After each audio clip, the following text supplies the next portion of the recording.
Good morning, everyone. How we doing out there?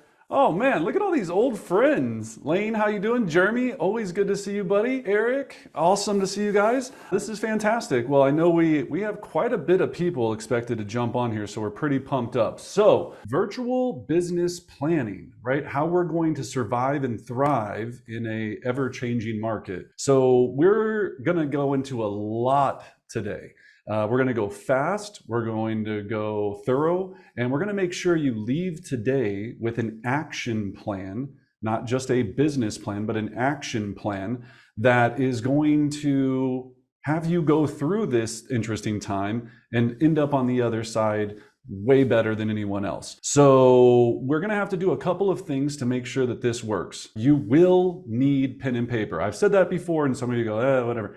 You actually have to have pen and paper. Second thing you're going to need for this is a calculator. Don't jump off, half of you. I know that word is a scary word in real estate, but you will need a calculator because to create a plan, we have to know some numbers and we're going to have some formulas. But that's going to come later. That's only a small piece of what we're going to be talking about today. If you are available to come off of, if you can be on video, it makes my life a lot more enjoyable because I'm not teaching to names, which is boring. Oh, Heidi. Well, we got some Vail legends in here now. That's exciting. Welcome, Heidi. Courtney Decker, one of my favorite people. That's awesome. Well, welcome everyone. Thanks for jumping on here. Here we go, right? As we jump into this, we're going to start out with first, I'm going to take you through the structure, the formula. We're going to get all these numbers right. For those that don't know me, my name is Brendan Bartic. I've been in real estate, residential real estate for almost 20 years now, and I've had almost every opportunity and every role inside the real estate realm. My passion is for helping train, teach, coach,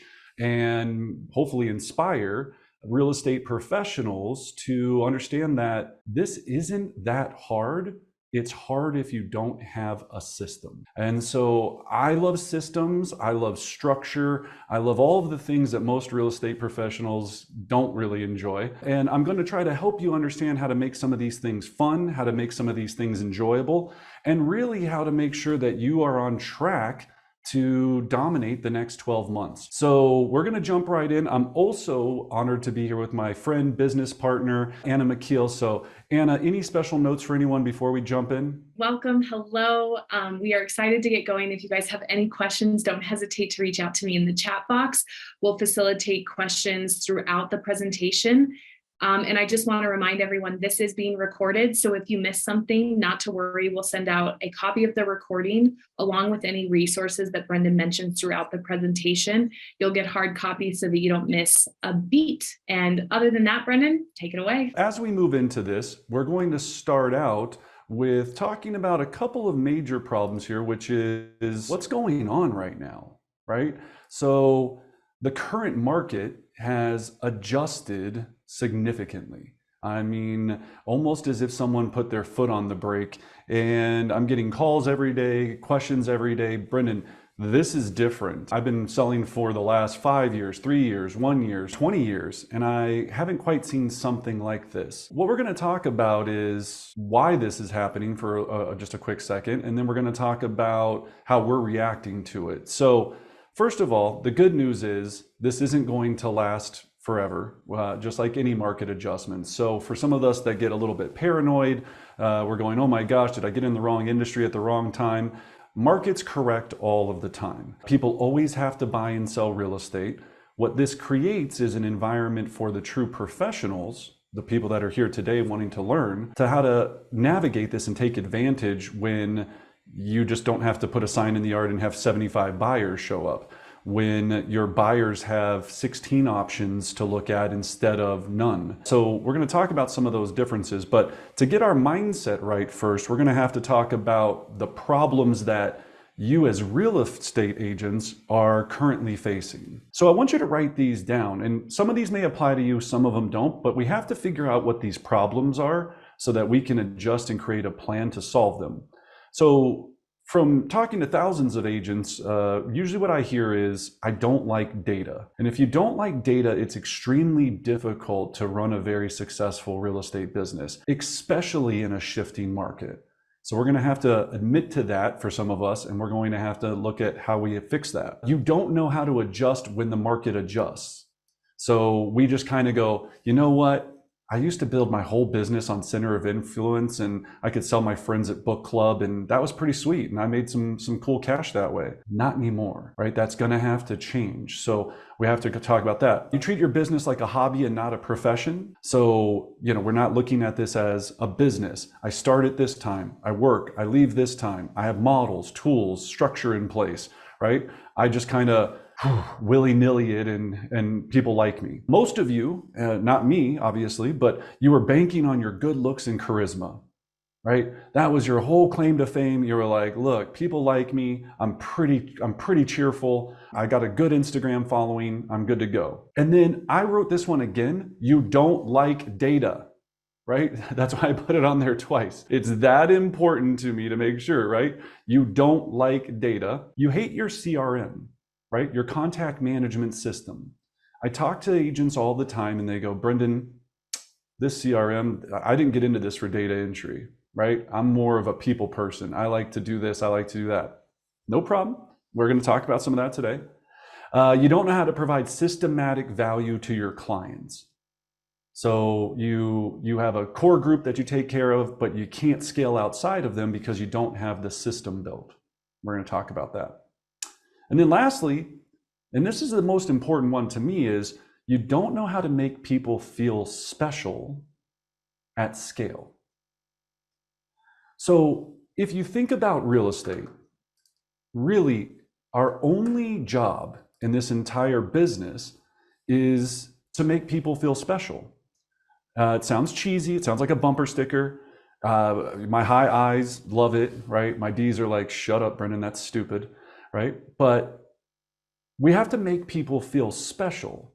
The challenge is there's only so many hours in a day, so many hours in a week, so many hours in a month, and we can't open up the business to do this at scale because we don't have the right systems and tools in place. So in the chat box, I wanted you to put, for some of you, I listed a few of those issues that we just listed. What other issues are you facing right now in this changing market? What are you seeing? Unmotivated, Brenda? Absolutely, right? They're like, maybe I'll buy, maybe I won't. I don't really care. Maybe I'll sell, maybe I won't, right? Well, I'm going to see what's going to happen. Yeah, motivation, Jeremy, absolutely. Anything else that you're seeing out in the streets that you're challenged with right now? Fear. Yeah, Alex said fear, right? So Alex, I think you're right. Tennille also said fear. Expanding your profile. I love that. Unrealistic buyers and sellers. Yeah. My neighbor sold for X, right? Like there's no way I would take that. He just sold for X 6 months ago and you want me to take 50 or 100 less than what my neighbor's exact house just closed for? Ooh, funding. Boy, you guys, we got a lot of problems, right? They're filling in there. Here's the good news. Here's the only thing that I start my day with that always keeps me from having a nervous breakdown is whatever MLS you utilize, usually you have a dashboard in your MLS that says what's happened in the last 24 hours or the last 7 days. And I have yet to go on there and yet in my life and see that one house hasn't gone under contract in the last 24 hours. So I know that business is still happening. That's my one sanity. And usually it's a ton. Here in the metro area, there's still 370 deals going pending every day. There's a lot of activity, listings taken, coming soon's posted. But we get into our minds and we go, everything's frozen and it's done. So, and here it's snowing today. You know what? I'm just going to snuggle. It just seems like the right thing to do. It's snuggle time. It's not work time. No one's selling or buying anyway. I might as well just make a cup of hot chocolate and chill. And that inactivity for some is what, when they are frozen like that, what causes others, what we call the 5%, to take 95% of the market. That 5% is waking up in their mindset and they're going, opportunity is right here because I know people are on snuggle mode. I know they're not going to get up. I know that they're not going to call that prospect or that lead or that expired or that FSBO or that business to business call, or we're going to talk about some lead sources here today. So for those that want to take advantage of this, for all of you that have taken time out of your busy schedules to join me today, this is going to set up that plan. We're going to talk about where to get them, how to structure it, and how to systematically build this recipe that will help you build a massive career for years to come. Okay, so yeah, lots of and thank you for all the comments. I appreciate those as well. So we're going to hit on a lot of these today, and if the ones we don't, we'll always connect with you afterwards if we can help. All right. So to start, for any successful business, and remember, each one of you is a business. You have partnered with different brokerages, different teams, different situations, but at the end of the day, you are an entrepreneur, you are your own small business, and you have to act as such. So for any successful business to really have traction, you have to first have a clear vision. So some people are like, oh, I just got to get an appointment. I got to get something under contract. That's going to get really exhausting real quick if you don't have a vision for the future. That motivation that's going to go, oh, wow, I went on 2 appointments this week and both of them decided to go with another agent, right? If you get kicked in the teeth like that, and you're going to get kicked in the teeth, but you don't know where you're going, you're not going to want to pop back up. So on your piece of paper, we're going to start out with, and this word gets cheesed around quite a bit. It's like my vision, right? It's like all this. I like to frame vision into 2 simple things. Why are you doing this? Why are you doing this? Words that I hear sometimes, and feel free if you want to share in the chat box. I love that. I think it inspires others, right? Why are you doing this? Sometimes I hear financial freedom. Sometimes I hear financial security. Sometimes I hear, I only want to fly first class. Everyone knows that's mine, right? No, I'm just kidding. That's not a vision. That's a motivation, right? Why are you doing this? Okay, take a second to really think that through. Maybe it's the competition. Maybe you want to be number 1 at something, For a lot of us, I know there's a high level of competition. It's like, I just want to show that I'm one of the best in my industry. I want to be number 1 in my office, number 1 in my area, number 1 in my state. I want to be number 1 in my neighborhood. When people think of buying in XYZ neighborhood, they think of Marcy. They think of Carlos, right? Cool, we got that? So now that we have that, the next piece that we need to have is, what is my 10-year target? And here's how I'm going to define your 10-year target for you. And I want you to give this some thought. And this is gonna, for some of us, we're going to be like, yeah, like, okay. And then some, you're going to get this, okay? So 10-year target. In 10 years, if I do everything right with my business, and I closed my eyes and I thought about what my business looks like in 10 years, what are some bullet points that you would start to put down? So for some, maybe it's an income number. Usually that's the first one I hear. I'm making X. For some, it's a net worth number. My entire net worth income is X. One that I really would like you to start considering, which is what I wake up every day thinking about, I make X in passive income per month.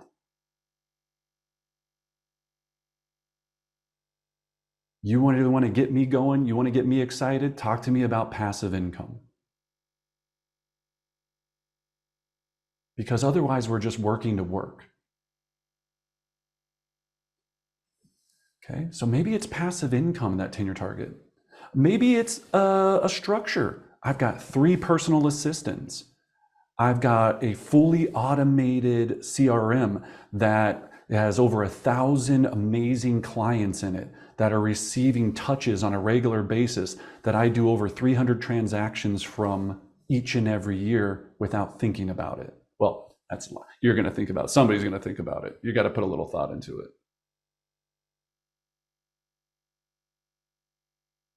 Remember, this isn't your life plan. This isn't, I own a home in Vail. I own a home in Barbados. This isn't that. I mean, that you can throw that in there for all you high eyes. This is a business 10-year target. Business 10-year target.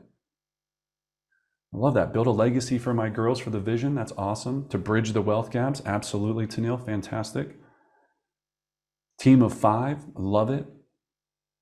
All right.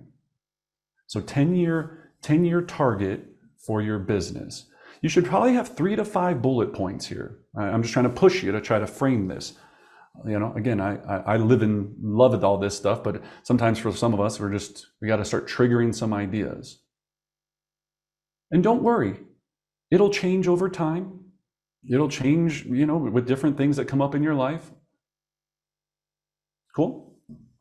For some, it might be, I'm out of the business. 10 years from now, I'm chilling. Like, that's totally acceptable, right? Like 10 years, I'm done. 10 years, heck, 5 years, I'm out, right? We're going to talk about that too, right? So we'll talk about that. So next, now that you've got your 10-year, now I want to talk about the write this down, 3-year picture. So you have a 10-year target. We have a 3-year picture. So we go from 10 to 3, and then obviously we're going to go to 1 here in a second. But when we're talking about the 3, and my good friend Gary Keller tells me this all the time, people greatly overestimate what they can do in 1 year and greatly underestimate what they can accomplish in 3.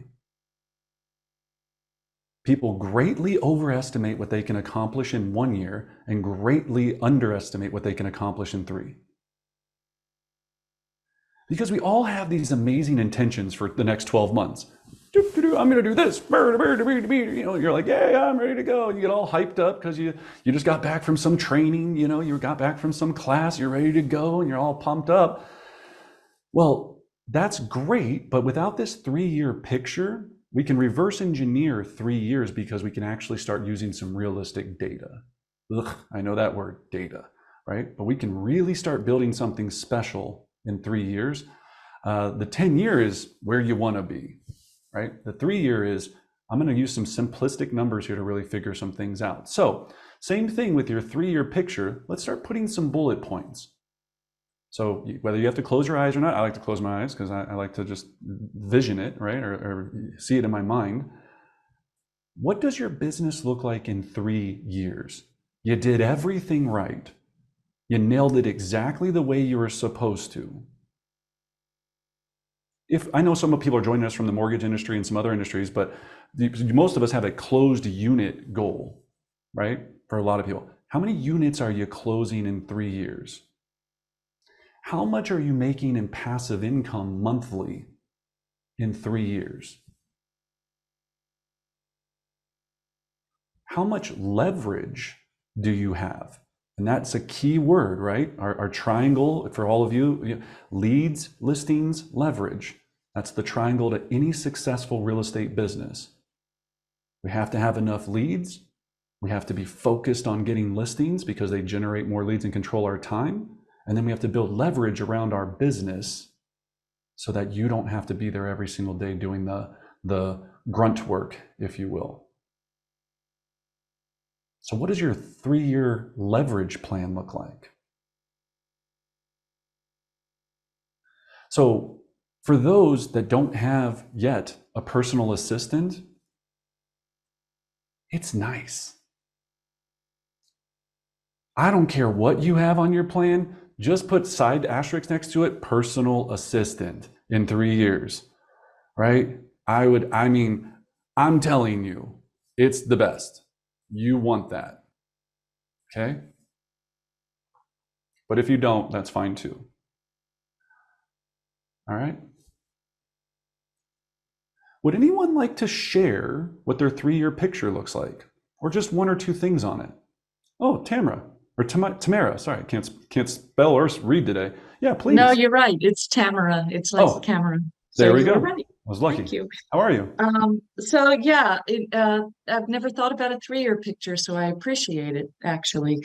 3 to 4 closings per month. by the 3 years. Yep. 100% commission at my firm within the first 2 months of the Happy. second and third year.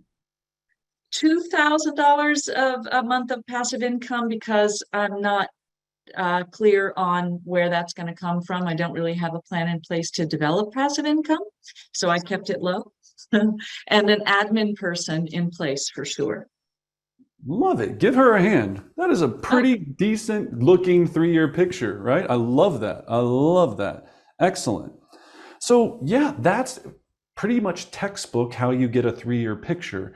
Now, to make it reality though, and I just want to critique a few things here, I never do any plan with variance. I always want it to be super specific. So instead of 3 to 4, it's one or the other. It's 4 closings per month, right? 48 closed transactions per year in 3 years, right? Our brain, if you keep your mindset vague, it'll deliver vague results. So what we have to ask out of the world is be very specific on what we want. We will get that specific result back. I hear it all the time. You know what? I would be cool if I could just close 1 or 2 deals a month. I'd be straight. Cool. That's a big variance, right? 12 deals, 24 deals a year. That's the difference from flying coach or flying first class. That's a very big difference. Yeah. That's a huge difference. So we want to get specific. The 2,000 in passive income, you heard her talk about. It's like, I want that. Where does that come from? And right, we're going to talk about that as we go through this today, and ways of how we're going to build this passive income machine, right, and tool as we move forward. And then, yeah, the rest of it, personal assistant, great. If I'm drafting this out though, I'm going to say by the 3rd year, I'm going to have a personal assistant. I will be paying him or her X. He or she is going to take the following responsibilities off my plate. So again, for anyone's, we can't customize everyone's today, but we'll try to just kind of give you some ideas on what that looks like. Awesome. All right, cool. All right, so everyone's clear. You've got your 10-year, you got your vision first. We got our vision. We've got our 10-year target. We've got our 3-year picture.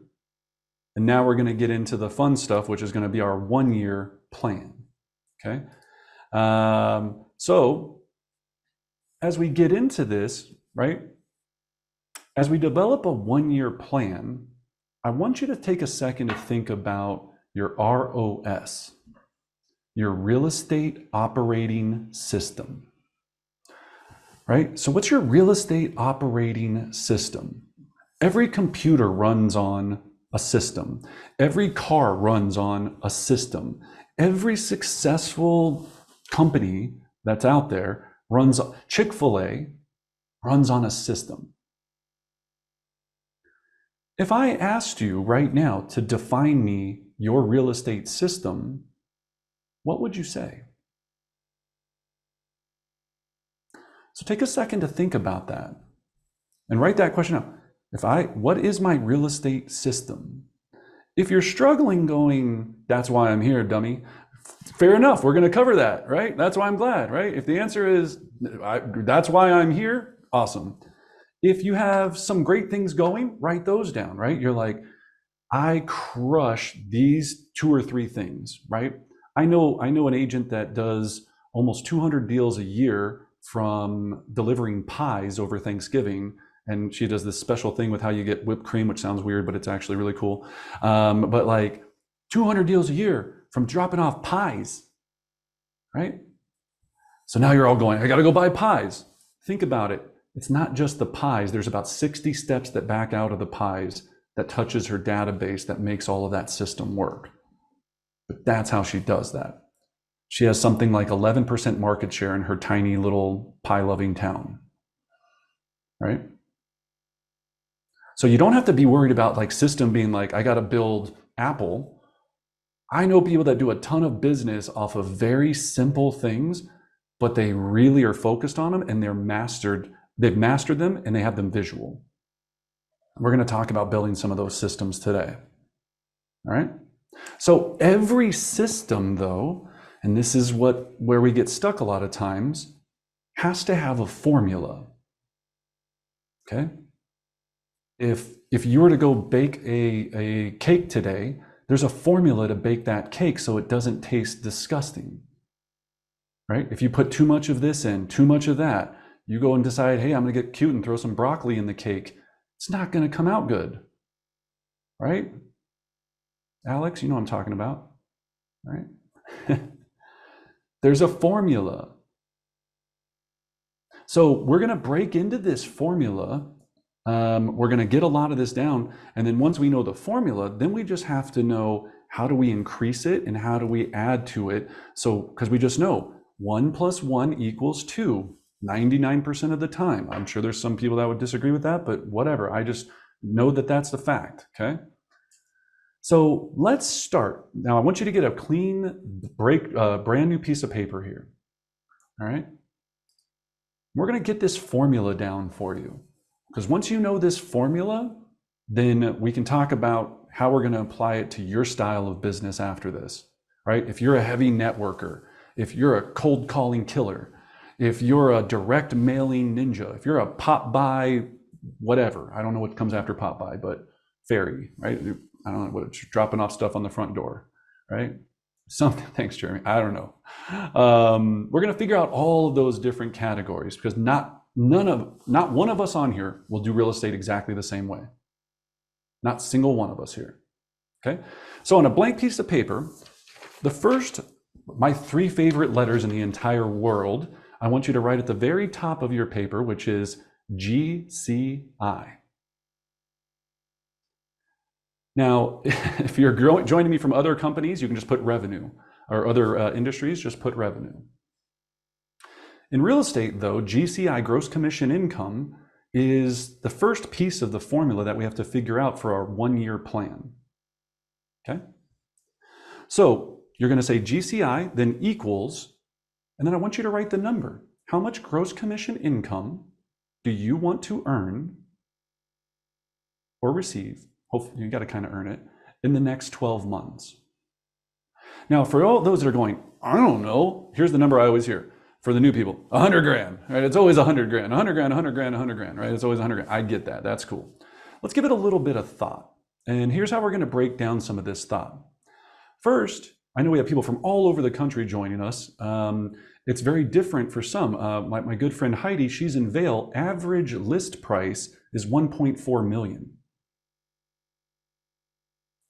So that's different, right? We're going to have to talk about something. So you have to figure out what the next question below that is. So we're going to have GCI. And if you haven't filled in that number, we're going to come back to it, but I'll show you how we're going to get it. Underneath GCI, I want you to write average commission check. So how do we figure out average commission? Well, you take your average sales price for yourself if you know that number. So if you know that your average sales price is 500,000 because you've been tracking your numbers or you have an idea, great. If you don't know your own number, you're going to use your market's number, right? So currently here in Denver, 4 months ago, it was 725. Today, 625. So if you know that the average price here in Denver is 625, the next question you have to have, and this is why you need your calculator, right? And I asked to make sure you had your calculator with you. We're going to have to do some numbers here. So if your average sales price was 625, you're going to multiply that times what your average commission rate is. Now, before you all just start throwing 3% down like it's hotcakes, right? Take a second to pause and think about it. Did you pay out any referral fees? Are you giving the family hookup deal to half your clients because you're too afraid to ask for the full, your full worth, right? You're like, oh, I do a lot of family business, so my average list commission is 2%, and oh, I rebate back 1% to this. Okay. If you don't know your number, use 3%. I'm totally fine with that, right? Depending on if you're in Canada, I know it's different there. If you're joining us from some other places, it's a little bit different. So let's just pretend 625 times 0.03%. That means average commission, $18,750. delicious, right? That's a wonderful thing to see. Okay. So now that might give you some framework. If you are up in Michigan in some places, maybe your average sales price is different. If you're in Vail, if you're in a luxury market, it's different. So does everyone have their GCI target number now? And here's how I want you to think about it. If you go, look, I want to make $200,000, and I know that my average commission is going to be $18,750, and don't worry about splits and all this stuff. We're going to get to that, right? Just stay straight numbers. Don't worry, Brendan, before tax, after tax, don't care about all that, right? We're going to take 200,000 divided by 18,000. What I say, 750. That means that I would have to close 10 transactions to bring in that level of revenue, if that's your average sales commission. Okay?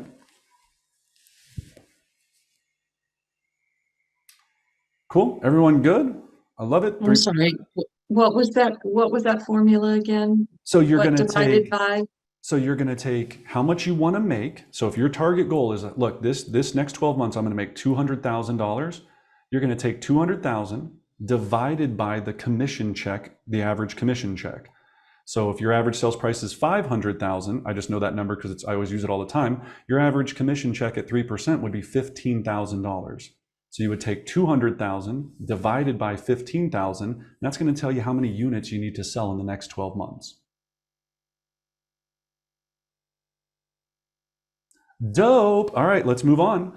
All right, so now we've got GCI, we've got average commission, we've got total units sold. The next line underneath that, I want you to write listings sold. And then the line under that, I want you to write buyers sold. Okay.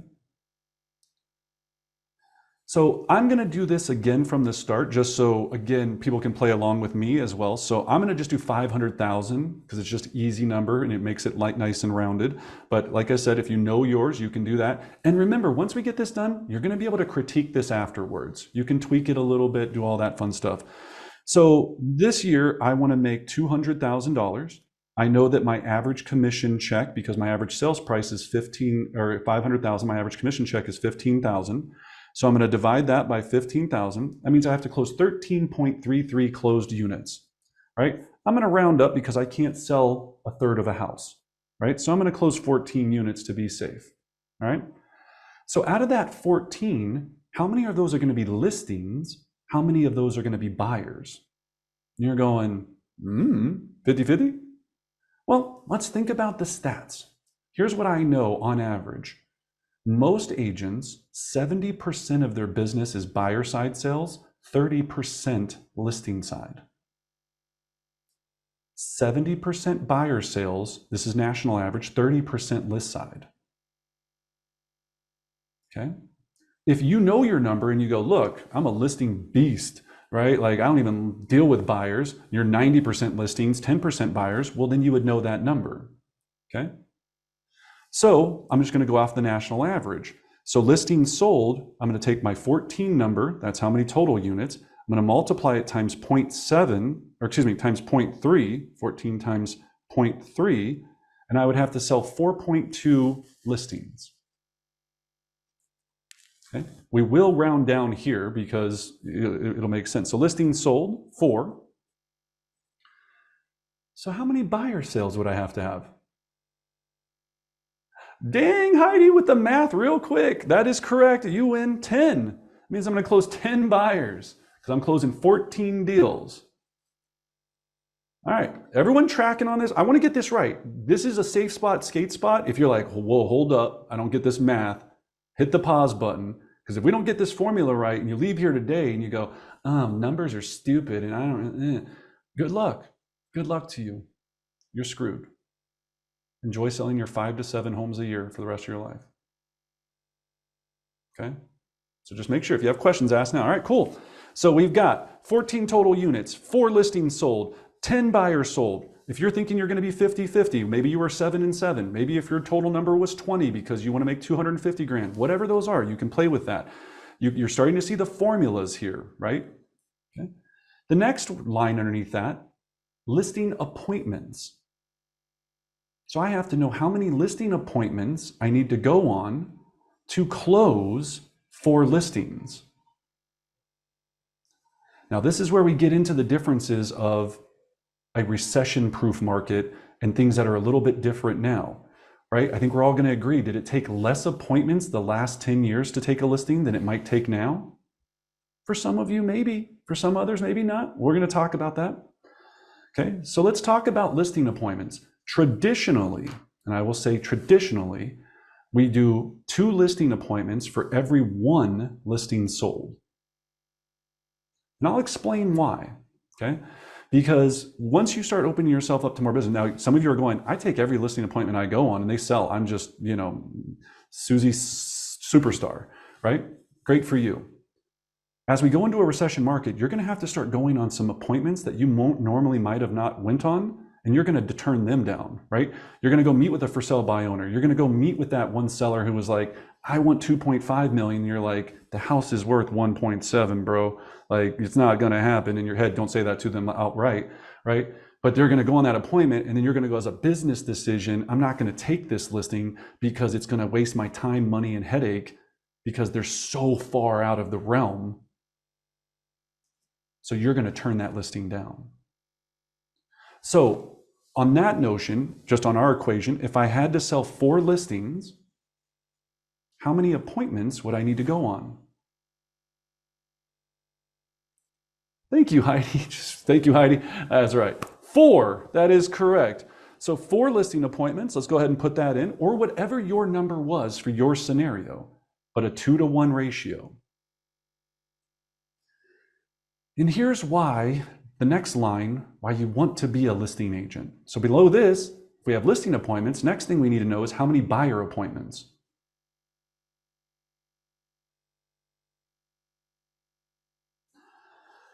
So buyer appointments, and here's how I define, and you can maybe write a little caveat on this. Here's how I define a buyer appointment. Anytime I meet with a buyer. So here's how I explain that. If I meet with them for a buyer consultation, 1 appointment. If I go and show them 10 houses on Saturday, 1 appointment. If I go on Sunday and show them 3 more houses, another appointment. So now I'm at 3 appointments. If 2 days later I show them 1 house, 1 appointment. Okay? Every time I meet with them, that's an appointment because it took me time. Just like a listing is going to take me 1.5 to 2 hours. Buyer appointments are going to take me all this. I have to print the stuff, go into, blah, blah, book it, log it, make sure there's toilet paper in the trunk when their kids don't have it, they have to poop and there's no toilet, all the fun stuff, the joys of showing these houses, right? Here's the difference. In a regular market, it takes 6 buyer appointments to every 1 buyer closing.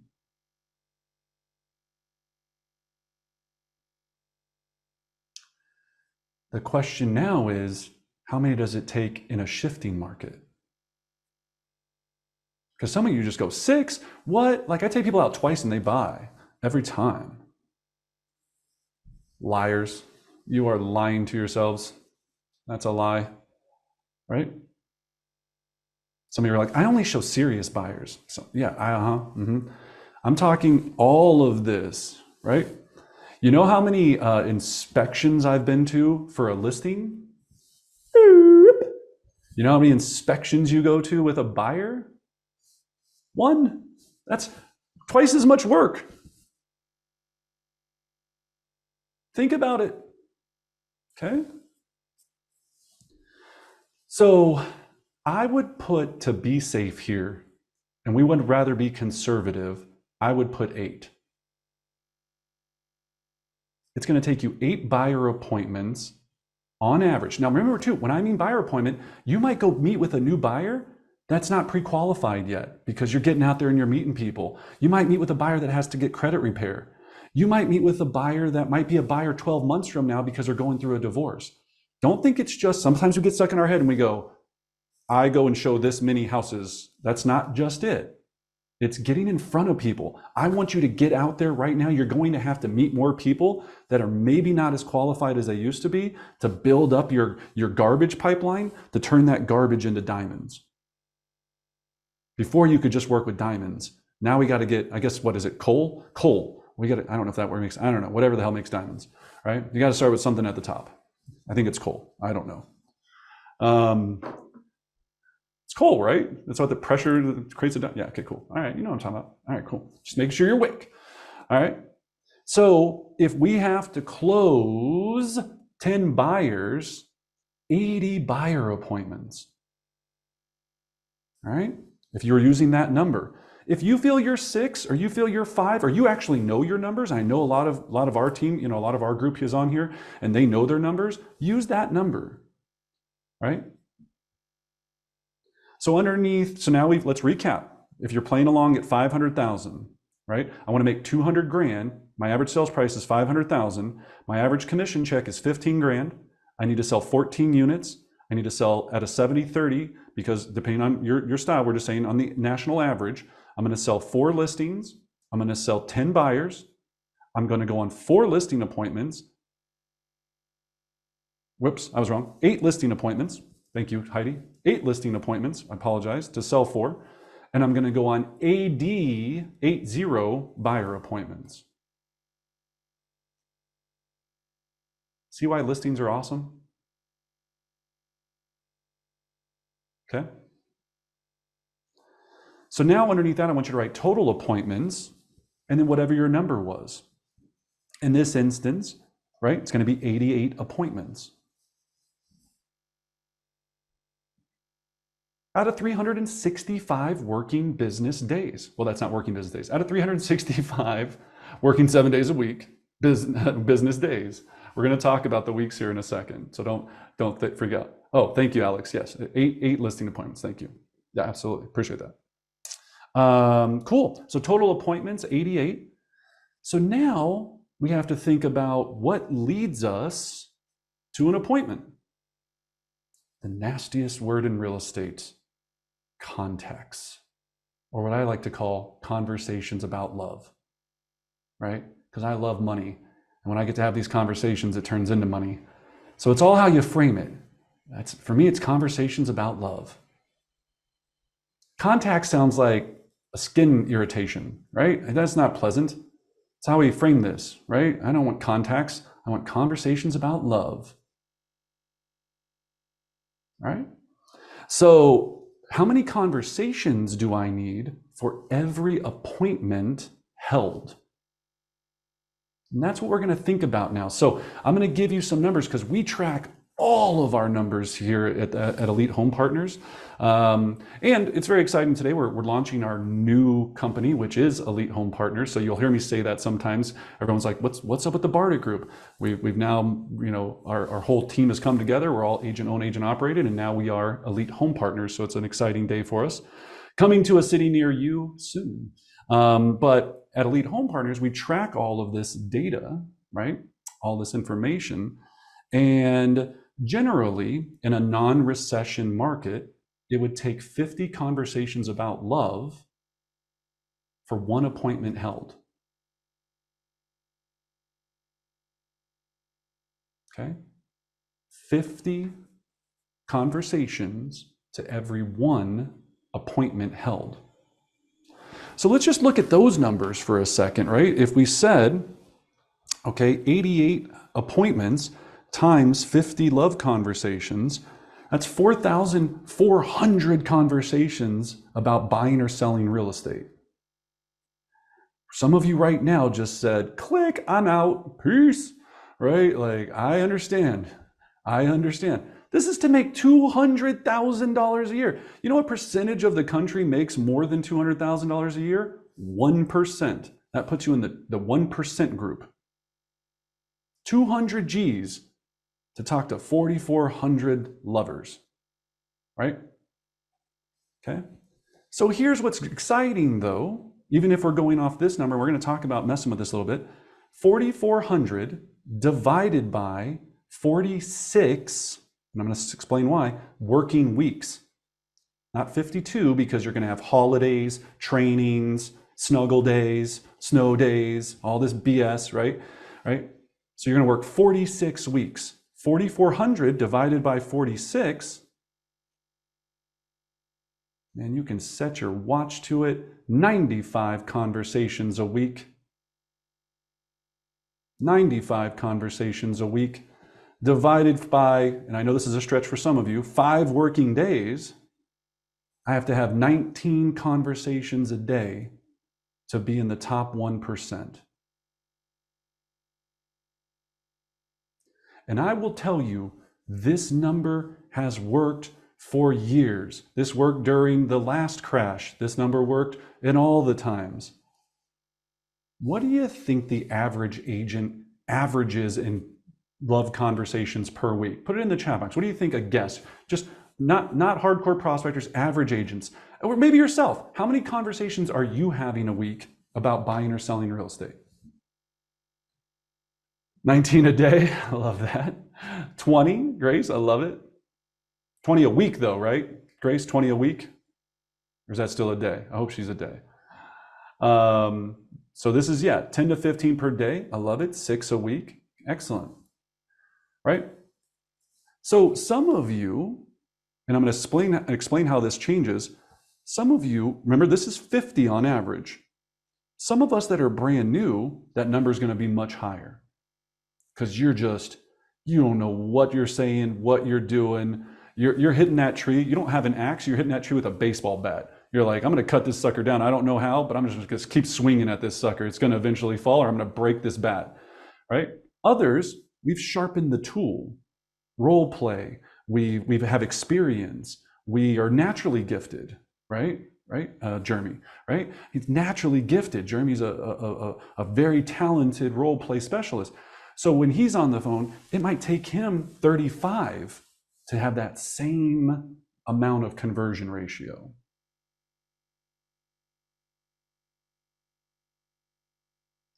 I would play it safe and stay at the 50 until you know your number, which I'm going to explain a very simple way to figure out here in the next 37 days left until the first of the year.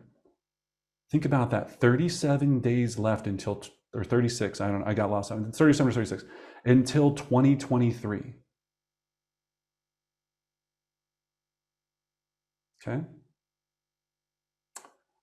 We have a question. Do you have experience with Canada? We do not have Red X. Yeah, absolutely. So I've talked about this quite a bit. So they're just meaning like to be able to pull expired for sell by owner data. There's several other companies that do it that I can also recommend. So besides the Red X, there's Vulcan 7, there's Land Voice, Mojo. If none of them can pull data, the Coles directory in Canada, I know can. It just doesn't have a dialer adapted to it. Coles directory. And if none of that works, let me know. I have some hardcore prospectors in Canada that I can connect you with. Cool. All right. So that's the depressing part. Who knew we had to talk to people about buying or selling real estate for them to turn into appointments? Yuck, right? Ugh. I wish I could just do it another way. All right. So now that we have total conversations, the last number that we want to know to create our 1-year plan is hours of lead gen per day or per week, right? So we're gonna do both numbers. So hours of lead gen. So if we know we need to have 20 conversations a day, and you've heard that. Now, for some of you, maybe it's 10. For some of you, maybe it's 30, whatever the number might be. But for the normal person to make 200 grand, average sales price of 500,000 comes out to these numbers. If you go, well, that sucks. My average sales price is 250,000. Don't fret. If you're in another area where your average sales price is 250 or less, this is not the biggest problem. Here's what's nice for you. And I'm going to explain this very, very much as I possibly can. As you go up in price point, there's less people that can buy, which means you have to have more conversations. And I want to make sure you understand that. It really does work that way from an outbound lead generation standpoint until your database is big enough that you're working with center of influence and past clients, which we're going to go into next and how to build that system, right? This is a fill, what I just taught you is a fill the funnel system. This is, I don't know anybody. I just got done working at the car wash. I'm coming into this, I'm picking up the phone, and I'm ready to rock. Okay? So if your average sales price is $250, there's a lot more people available to be able to purchase that size or that price point of property. So your conversion might be half. You might need 25 conversations per appointment held. Okay. Cool. All right, so now to figure out hours of lead gen, let's just stay with our average sales price of 500,000. So ask yourself this: how many conversations can I have about buying or selling real estate in 1 hour? Think about that for a second. And here's how you define a conversation. I could call an expired tomorrow morning and they could tell me to kindly go F myself. That's a conversation. It was a very short conversation, but it was still a conversation. They just didn't know how much they wanted to love me. It was just too short, right? So that's one. Then I could talk to my favorite when I'm making just listed or just sold calls, Granny Smith, who's 95 and has no one to talk to. And I'm on there for a nice 25 to 30-minute rant about her grandkids, which I love, right? And it's awesome. Also, one conversation. So you're going to figure this out for yourself. Here's what we know, and it depends on how chatty you are. For most people, when we're lead generating, we're trying to find someone that's motivated, that's interested in buying or selling a home that we can start this process with. We're also trying to make people feel special and build relationships. So typically, we have found that it takes an hour, when you get good at this, for every 10 contacts. Now, some will tell you that that has changed dramatically because less people answer the phone.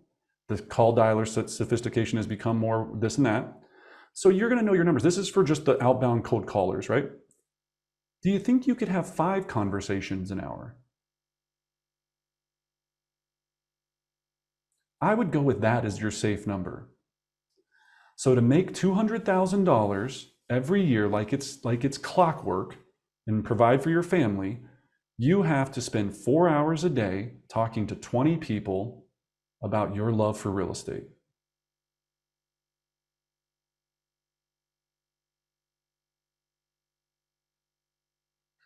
Here's what I want you to think about.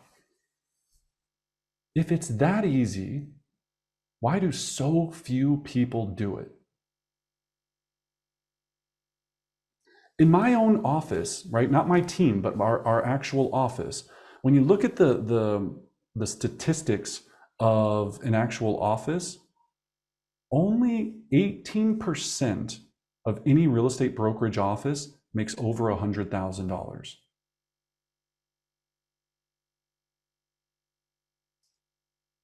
Only 18% does this. So cut those numbers in half again. Actually, it's cut them in, it's actually much more than that, but reduce that number greatly when you get to the 200, then you get to the 300. And you know this because when you go to your sales meeting, it's always the same 7 to 10, maybe 15 people that are always on that board. And then there's the one-offs, the one-offs, the one-offs, the one-offs. What makes them different? Right? Fear, I love that. Fear of rejection, or fear or rejection. I hate both of them. Yeah. Don't know what to talk about. Don't have a solid system to begin dialing. Jamie, you're exactly right. Right? We're going to talk about that today. Too scared to call. Mindset, rejection, working smarter, not harder. This past year helped me tremendously. Went for the luxury listings, helped my GCI increase over last year. That's awesome. Congrats. Right? Cool. So here's what I think about, especially in a recession-proof market. We talk about our personal thermostat. We're all programmed to stay comfortable at 72 degrees. When the recession happens, I have to turn up that dial and have you doing things that you normally wouldn't want to do. And you go up to 85 degrees and you go, whew, it is toasty in here. Screw that. Right back to 72. And as soon as you do that, all the money goes, bye-bye, bye-bye money. because money lives in discomfort. Money lives in discomfort. And let's be honest, making a phone call is a heck of a lot less uncomfortable than cleaning a toilet, than moving the shopping cart at Walmart, than whatever your last job was, because that's why you're here. We get paid an exorbitant amount of money to talk to people about buying or selling real estate. That's it. Okay? All right? So now let's look at your total numbers, and I want to create your 1-year scoreboard for the year. All right? So scoreboards are easy, and I'm not going to give you, we're going to give you some really cool tools that you can use for this as well. At Elite Home Partners, we call it our 5 commitments. So on the back of your paper, if you just make it landscape, or if you're using line paper, I want you to draw, and I'll make this very simple because I'm not an artist by any level. All right, you're going to draw basically a split line like that. So I don't know, a long Subway sandwich. Maybe that's the best way I can explain it. And then you're going to divvy that into 5 boxes. Here's a little tip I learned to do this. Draw the first line down the middle, and then all you need is 2 other lines, right? So, okay? No, I did that wrong. You're going to do, you know what I meant, right? You just need 5 boxes. 5 boxes. Cool? So on the bottom, thanks, Anthony. I screwed that one up. That's all right. We can't be perfect. So as long as there's 5 boxes on the bottom, 5 boxes on the top, it's going to work. It used to be 6. That's why we tried to make it easier. So on the bottom right-hand box, underneath the bottom right-hand box, I want you to write closed. To the box left of that, I want you to write signed. To the box left of that, I want you to write appointments held. To the box left of that, I want you to write the word, well, for all of my high eyes, conversations about love, and put a little heart and a little rainbow, right? For my hardcore people, contacts, right? So conversations. And then in the very far left box, I want you to put the word hours. You can put hours of lead gen, whatever you want to do, but I just say hours. So now from this data that we just equipped ourselves with, right? So again, closed, signed, appointments, conversations about love, hours of lead gen. Remember the formula. This is called a recipe. We want to make a delicious money cake. Cool? Brendan, some people are asking if you could hold your sheet up so they could see exactly what you're talking about. It's pretty bad because I am not an artist. And remember, it might be reversed. So bottom right hand, so closed, signed, appointments, conversations, hours of lead gen on the bottom. Hey, Brendan, is this the 5 commitments? Yep. So we're just kind of doing it by hand. What Anthony's asking is, yeah. So thanks, Anthony. Yeah, everyone look at Anthony's screen. This is, we'll put this in the chat box for you. This is what we call our 5 commitments. We focus on our big why, and then it looks just like that. Cool? You're saying my art's not good enough? My Subway sandwich cut into 5 pieces wasn't really driving it home? We're trying here, folks. We're trying. Working the best we can. So now go back to your numbers, right? So let's first of all, how many closings? This is going to be for the month. So now we got our year goal, right? And here's what your year goal looks like. It should look like a sheet like this. You want to rewrite this and make it pretty. Where you put this matters. So I tape this on my bathroom mirror, I tape this in my workstation, and I tape this on my refrigerator. What you focus on matters. What you see every day becomes reality. Oh, I would never do that. Then be poor. I don't care. Do whatever you want. It's not my problem, right? Enjoy being poor or poorer. But I want you to have it visual, right? If your number is 14 closed deals, I want your lockbox number to be 1414. But just don't tell me because we don't want to know, right? If your deal's closes 30, your lockbox code is 3030. Okay? It's got to be everywhere. It's got to be top of mind. It's got to be like you can taste it. It's so real to you. You can see it. When you do your affirmations in the morning, when you do your morning mastery, you're running it through your head. Before you start role play, you go through your business plan one more time. Okay? Cool. So now we're going to get our monthly 5 commitments. So closed, 14 divided by 12 means that I have to close 1.16 homes a month for me to be successful. So in that bottom right-hand box, I'm going to write 1.16. Signed, right? So I'm going to have to get these amounts signed. Here's how we figure out signed. So the difference between closed and signed means listing agreements and buyer agreements, not closings, all right? So in figuring out this number, everyone is going to have their own, and you're going to see this from tracking, but here's an easy formula to kind of think about. So remember, right, we're going to need to have 14 closed. In your past 12 months, or if you're brand new to this, you want to answer this, but in your past 12 months, did any deals not make it to the finish line? You took a listing, but it didn't sell? You signed a buyer, you had a buyer agents agreement, best of intent, blah, blah, blah, and they moved to some other state. You're like, oh man, like, yeah, job transfer, bro. Like, I don't know what happened, right? You're like, shoot. So you have some fallout from signed to closed. The national average that we look at is 20%. Okay, so 20% is going to fall out. So to make numbers easy, right? And you won't want to get tough into these percentages, right? But if I had to have 1.16 closed, or just make it easy, you just wanted to close 1 a month or 2 a month, how many signed would you need to have with a 20% fallout? See who my math people are here. They're like, I don't know.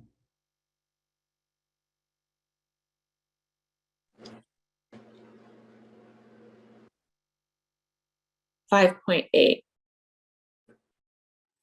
So 5.8. So if I signed 5.8 agreements with 20% fallout, I would have 1 closed transaction. It was 1.16, correct? Mm-hmm. If you just go off of 1, then it's 5. But if you go off of 1.16, which I think is your closed number, isn't it?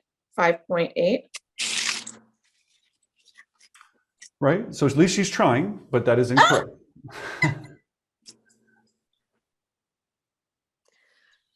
20% fallout. Brendan, Yep. it's David. Hey, I David. took 1.25, which is my monthly closings, times 1.2 And your number? was 1.5. There you go. Thank you, David. Exactly right. So I just wanted to get that math right. So remember, 20% fallout. Teal, you got us working hardcore to get all these things signed. We were about to have, I don't know, 80% fallout. I think it was close. It was just reversed. All right. Cool. So 1.5 to close 1.6. If you're not into all these decimals, just play it safe in your mind. Go, look, I want to sell 24 homes a year. So just think about it. I want to sell 2 homes a month. If I put 24 homes a year, then I have to sell 2 every single month. If I'm going to have about 20% fallout, that means that I have to sign probably 2.4 because of this fallout rate, right? Or 3, make it an easy number. It would be 3 actually, right? Don't get caught up so much in the analytics of it. These 2 numbers are what we call the lag measure. This is what comes from your effort. This is a goal you're setting, but do you have any control over this? You can't control if you close 1.16 deals, right? You don't have control over that. It's just a target to get you to your end number. We're going to get into the 3 biggest numbers that matter here. Okay? Remember, these 2 are lag measures. The next 3 are lead measures. You have control over the next 3 that lead to the next 2 or the last 2. So now we know appointments that we need to have. So we had to have 88 on our previous thing divided by 12. So I have to have 7.3 appointments for me to hit my goal of making 200 grand a year. So I'm going to round that up just because I'd rather be an overachiever than a Remax agent. Just kidding, that's a Remax joke. If you're non-Remax, I had to just joke with you. I love Remax, just messing around, right? So 8 appointments. That's a good one. So now we know how many appointments. Now we go back to our conversations, right? I think we said something like 4,400 divided by 12 months, 366 conversations. Then for hours of lead gen, if I'm talking to 10 per hour, or if I'm talking to 5 per hour, just depends on your efficiency level or what you're calling, it could definitely be an issue there, right? Then if I have to do 366 conversations at 10 contacts an hour, how many hours of lead gen do I have to dedicate to that month? Wish I could like have prizes for anyone that gets this stuff, but we're virtual, sorry. Just know you're smarter than the rest of us. So 366 conversations, and I do 10 conversations an hour. How many hours of lead gen would I need a month? 36. 36? 0.6. That's right? 36 hours of lead gen, multiply. Yeah, you're dead right? Great job. I hope she's right. I'm not that smart, but it sounded good. So 36 hours of lead gen. So now on the bottom of your loaf of bread, or AKA your visual scoreboard, you know, or your Subway sandwich, you know what you need to do a month. On the top row is what you're going to track weekly and what you're going to call your actual. Now you're going to say, whoa, Bryn, I thought this was monthly. Hold on. What I want you to do, and we're going to put the tool in the chat box, you can see it here, the 5 commitments. I should have just probably started with that, made my life a lot easier, but I wanted people to be able to draw it because you may not be at a printer right now, so we had to do it anyway, right? Is this beautiful document. Pew, pew, getting there, wait for it, it's exciting. There we go, right? My Adobe's run out. Everyone can see it? Cool. So what I want you to do, if you take the one in the chat box, make sure you save that to your files. Use this one, feel free. I want you to print this. I want you to put your goals in the bottom for the next 12 months, like we just figured out. If you get stuck, call me, we'll help you through it. Then every week, I want you, or first, after you put your goals in, I want you to go laminate it. I want you to laminate this one pager and lock your goals into this piece of paper. Then every week, you're going to update your actuals with a dry erase marker, and you just created your visual scoreboard for the entire year. Well, at least for the month, right? But you'll know every single month that this rotates. So it's now the 3rd week in November. Maybe you don't know where you're at right now. Guess how many appointments you went on. Guess how many conversations you had. Just throw some numbers in there so you have a starting point. Then in November, you're going to reset it. You're going to start tracking this. And then if you're utilizing tech like we use Sisu, some people just use a Google Drive, some people just use a notebook and they just start taking a photocopy of their laminated version, put it in their notebook, and at the end of the year, they have 12 months of all of their data so they actually know what they did or didn't do. Okay. Is this making sense? Everybody in it? We're tracking it? I know it's not fun. It's hard, right? This is the meat and potatoes of the business. Okay? But I appreciate so many of you sticking in to listen through it, right? So that tool, that'll change your life if you use it. If you make the decision to use it. So that's the formula. That's the recipe. Now, my high analytics, you might be going, I got to work back through these numbers. I'm not sure. Do not get stuck in analysis paralysis. Do not get stuck in analysis paralysis. Get some numbers on there. If they change in a month and you go, hey, I was way off on my calculations, go back and adjust. But I'm giving you what we've tracked for years and years to start with. Cool? All right. Awesome. Let's move on. So, where do I go and have all of these wonderful conversations? Where do I find them? Where do they come from? I'm an introvert. I don't know anybody. What do I do? So this, you can either, we'll put in the chat box as well. You can either print or create your own on a piece of paper. But every real estate business, and I've been doing this for a long time, I've coached some of the top agents across the country. Your real estate business comes down to 4 important planets of lead generation or lead buckets that pour into or circle your system. Now, there's not only 4. These are the 4 that you have to get right before you start moving into other planets. And I'll give you some other planets. Some other planets might be radio advertising, television. It might be buyer seminars, investor seminars. It might be all of these great things. But we have to get some core things right in any real estate business to really have success. So if you're looking at this or you're listening, right, those 4 are prospecting, what I call lead gen, networking, internet, and direct mail. So in any real estate business, we have to think about these 4. What I want to do today is get your current score for where you're at with each one. Okay? So if you're drawing this at home, and this is easy, you can draw it on a piece of paper, just draw S in the middle, a little line, put the letter P, and then we're going to figure out where you're at. So we know what we need to work on and where we need to go. And then we're going to talk about some sources on what we can do to go generate this business. Okay. So prospecting, this defines as cold calls, door knocking, how good you are at your role play. What I try to think about is how many deals am I producing from my outbound cold activities? Open houses, door knocking, expireds, for sale by owners, just listed, just sold, probate, REOs, all of these things where I'm going, I have to go and actually hustle, pick up the phone and make some stuff happen, right? I got to make this, I got to make my money. Okay.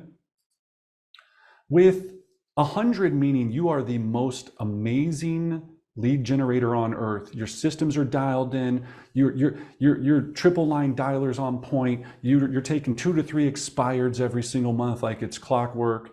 That would be 100%.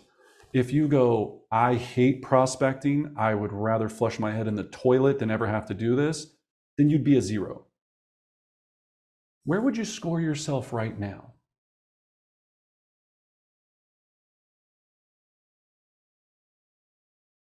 On your prospecting system.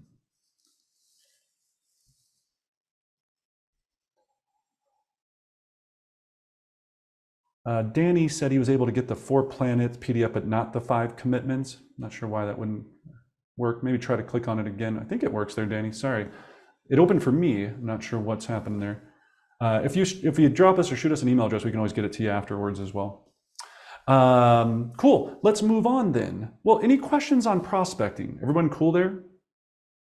We're going to talk about your score, and then we're going to talk about how to fix the score. Nice. All right. Next one. Networking. So my real estate report card and my real estate system is defined also by networking. You know, maybe you're like some of my best friends, right? They're very opposite of me. They love book clubs. They love meetup groups. They love Chamber of Commerce. They love meeting people. They love happy hours. They love all of this. That's where they generate a large portion of their business, is that world. Charity, you know, they're highly involved in multiple charities. They're giving out to get back, right? Or they're just giving out and actually getting back. They're not doing it for that reason, of course. So 0 meaning you never leave your house, and 100% meaning you're out every single working business day in some form or fashion networking with your community. How would you score yourself right now? Are you a 40%? Are you a 70%? Are you a 68.5? Don't worry, analytics. You know, this isn't like to the penny. This is just so you have a general idea of what you have to do this year. The next, we're going to go into internet. We call internet because this is business that you produce from leveraging the power of the internet. So we just put a few ideas down here, but this doesn't include everything. Social media, pay-per-click advertising, your website, your brand, your team's website, how much you're receiving from your organization or your company or whatever it might be. Your YouTube channel, huge tool. Your Google business page, your Zillow leads that Zillow Flex program, Realtor.com leads you're buying. Your TikTok account, which is just slaying it right now for all those deals you're making. Just kidding. TikTok, fastest growing way to make money in real estate. That was a lie, everyone. That was a total joke. Oh my gosh, some of you were like, great. I know, Tina, I saw you. That's a joke. I'm not kidding. TikTok's awesome, but don't think you just go start crushing TikTok, you're gonna make 200 grand. I'm sorry. It will help if you do a lot of these other things, but just don't quit everything and start doing TikTok videos, all right? It's a tool. It's not the only thing. It will help, all right? So there's a lot under that internet bucket. And then next, we've got all of our farmers, our direct mailers. So not only farm, but when we talk about direct mail, what we're going to talk about today is your 8x8 33 touch, right?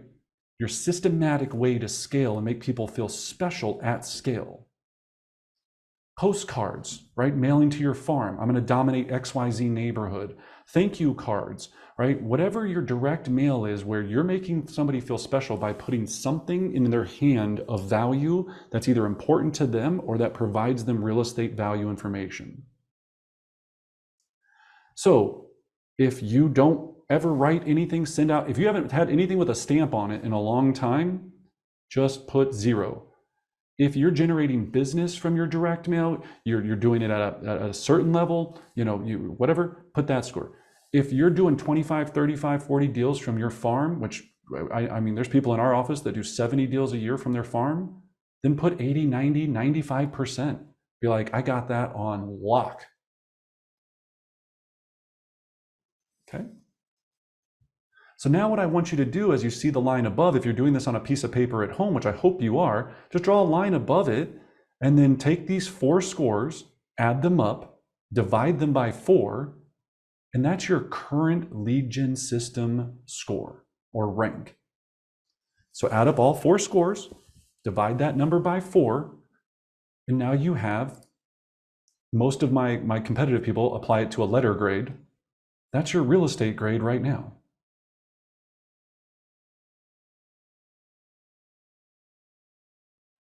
So who's here at 80% or above? I'm not raising my hand because I'm not. Anybody 80% or above?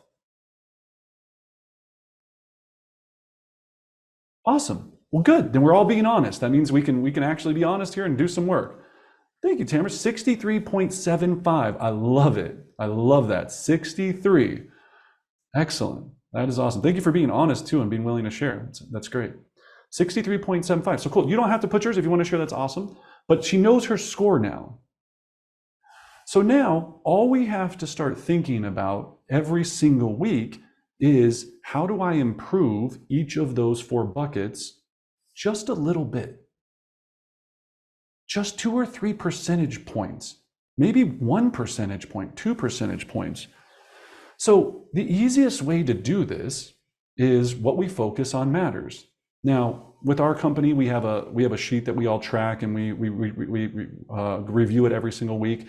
If you're doing this on your own, it's quite simple.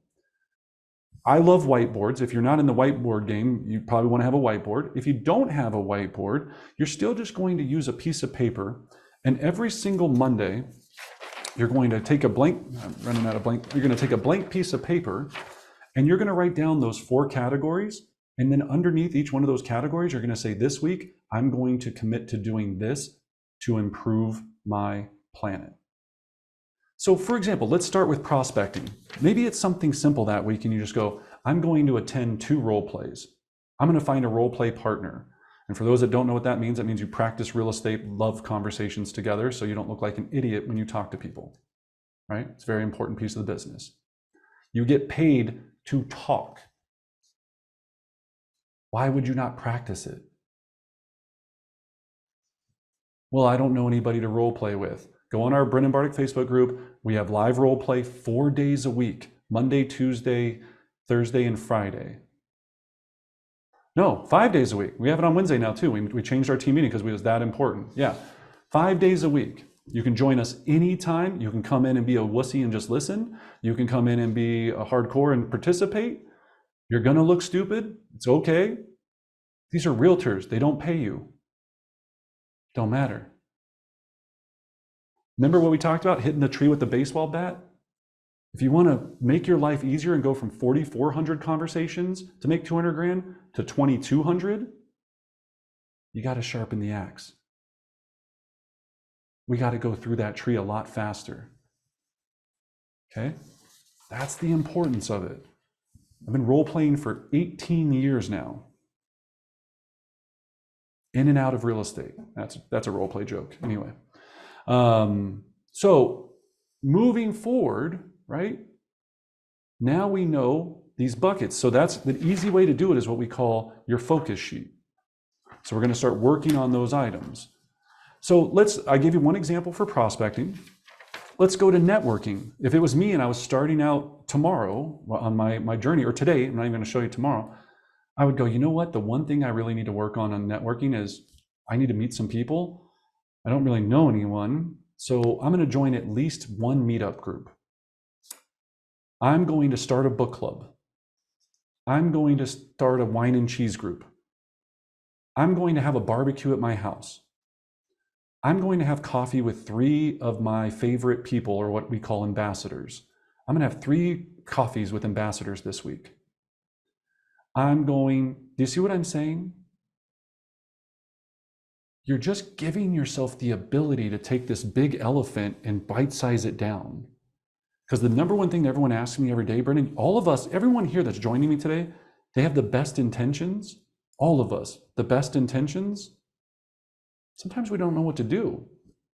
And so in lack of what to do, we go down the TikTok hole. And hours go by and we're gone, right? Cool, so we gotta have this planned out. We have to have this planned out, all right?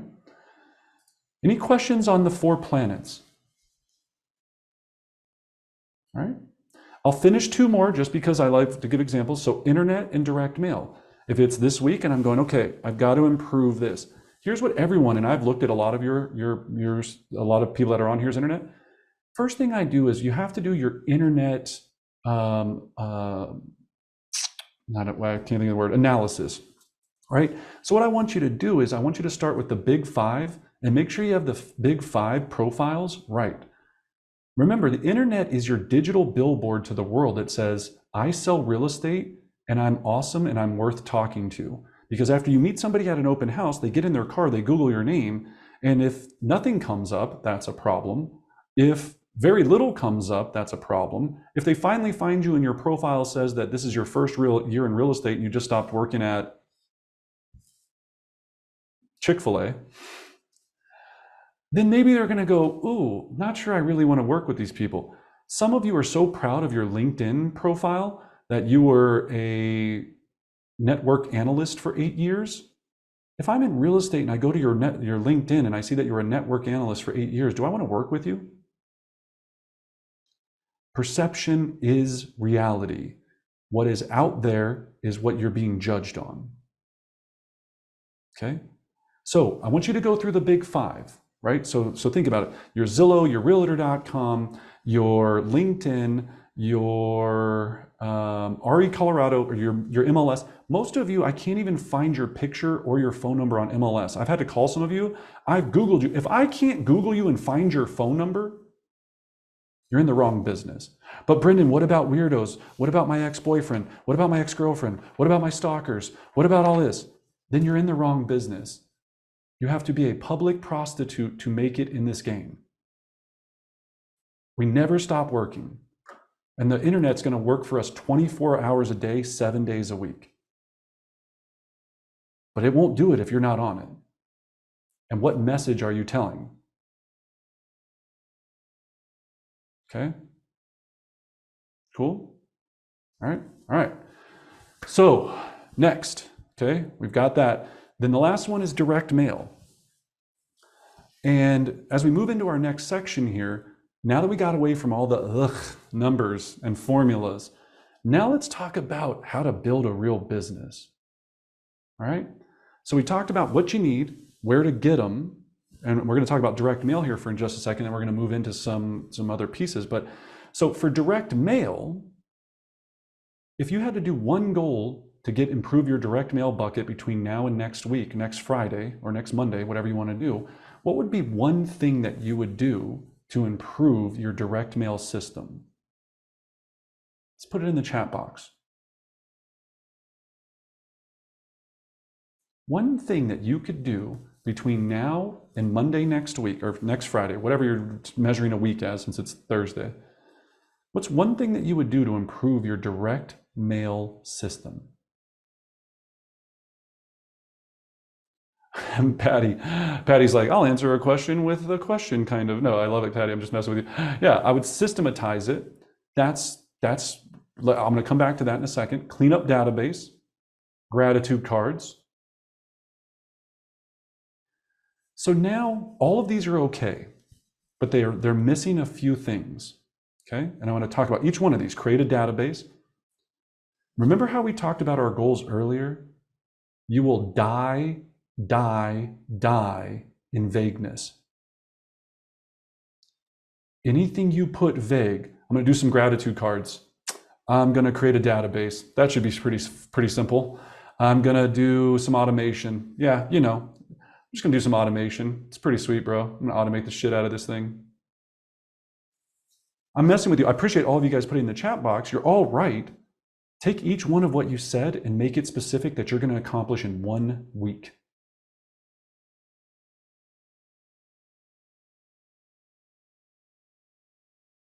I'm waiting.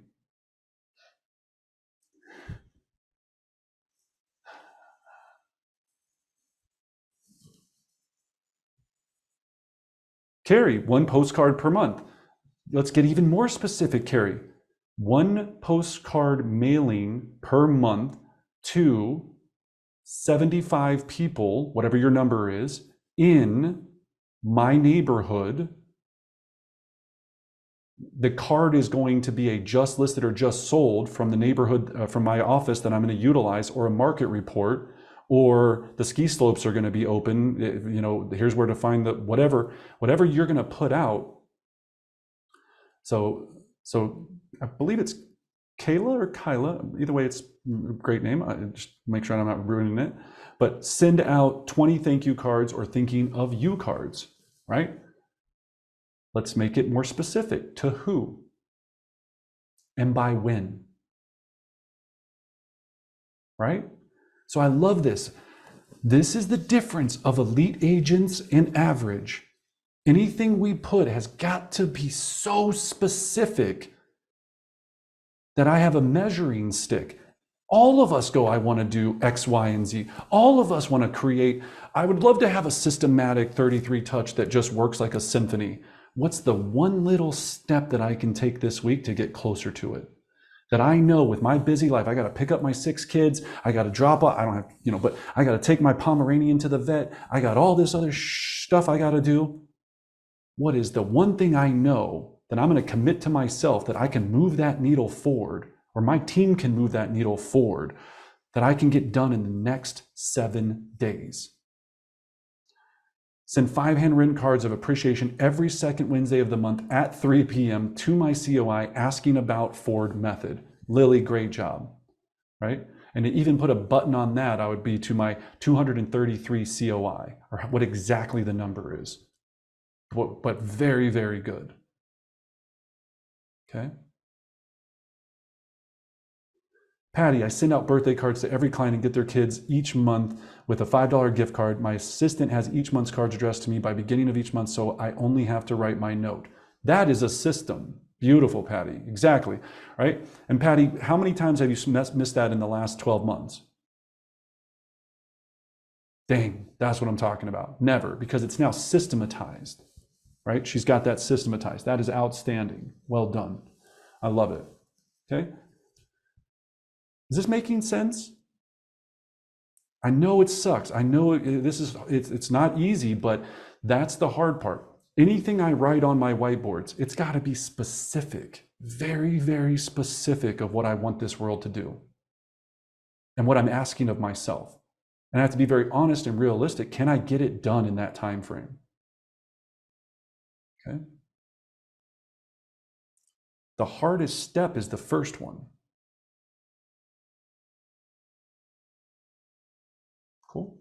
And I always tell the analogy, right? If I go to the gym and I want to bench press 500 pounds, if I went to go bench press 500 pounds, first of all, I wouldn't probably get it off the rack. If I even got it to wiggle off, it would crush my sternum and kill me. So I got to go and start with 50 pounds.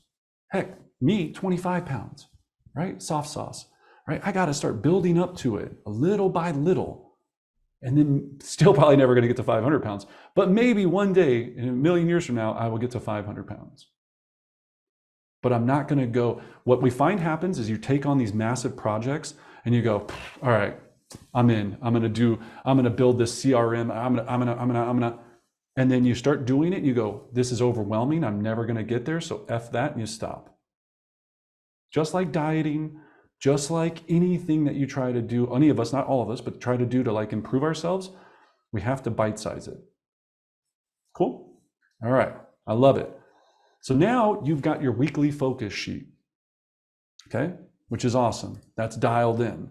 Let me get here. So also next week, Wednesday, November 30th from 11 to 12, we're going to go into each one of these in depth. That's not for business planning, on how we can help you start creating your funnels. I love the word funnels for each one of these planets.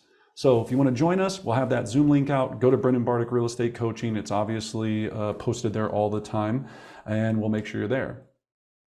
So as we build this business, we can't do this without a schedule. All right?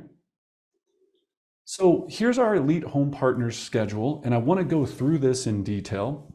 And we have to start out with go back to your piece of paper for a second, and you have to write this down. Do I have a $50,000 a year calendar or $1 million a year calendar? $1 million a year? Yeah, that's right. Do I have a $50,000 a year calendar or $1 million a year calendar?